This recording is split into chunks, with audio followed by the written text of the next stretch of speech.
Well, your baby's growing up, and you may be having trouble connecting with your tween-age child. If you feel befuddled by your 8 to 12-year-old's mysterious ways, today's guest has a solution. We're talking with Lauren Whitman, founder of CoolKidsChoose.com. It's a new website devoted to tweens and their parents. Hi, Lauren. Thanks for coming to the show this morning. Thanks for having me. Why did you decide to create this website?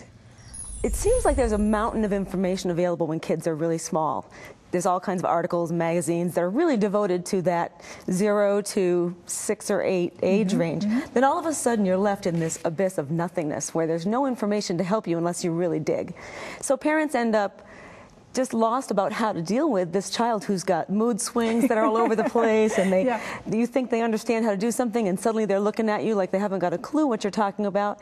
And it's really hard in a family to deal with this child who suddenly isn't the kid you thought he was or she was. But that's what's interesting, because they're not the kid that you thought he or she was, but they're not the actual teenager nor even young adult that they're going to be. So what is unique about the tween-age years? Well, they're going through a lot of changes growth-wise and hormonally and socially. They go through a lot of changes. Boys don't get taller until later, so all of a sudden you've got 5'4" girls, and the boys are still 4'6". Right. And so the girls are towering over them, and the boys are trying to deal with the fact that now they're smaller than everybody, and the girls are trying to deal with hormone swings that can sometimes send their mothers and fathers into some real fits, which is not much fun. No.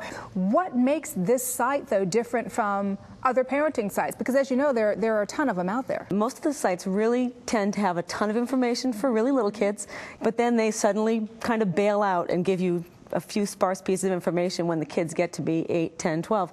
And one of the things that happens is this child that you've always said, oh, he's so cute, isn't he cute? You know, he does something really ridiculous, and you go, oh, isn't he cute?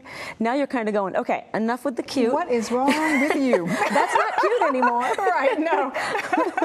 So what I'm doing is I'm putting together a newsletter that is for parents and tweens, but it's not just one newsletter, it's two. It's one for the parents and one for the tween, and they both can read their own edition that is written to that level and that interest. So the children's one is shorter articles and covered from a perspective of how to talk to your parents about this, and the parents one is how to talk to your tween about this. And that the idea is that encourages conversation between the mother and the tween, a father and the tween, so that they keep that conversation going, because sometimes kids get really silent at this point in their age. And that's really dangerous for them to become teens and have that pattern. What would be an example of that? And then could they talk about it afterwards together? Yes, absolutely. Okay. Our first edition is our October edition, and in it, its focus is on allowances. Kids, all of a sudden, they are running your pocketbook dry with the movies and the mall and whatever fast food they like.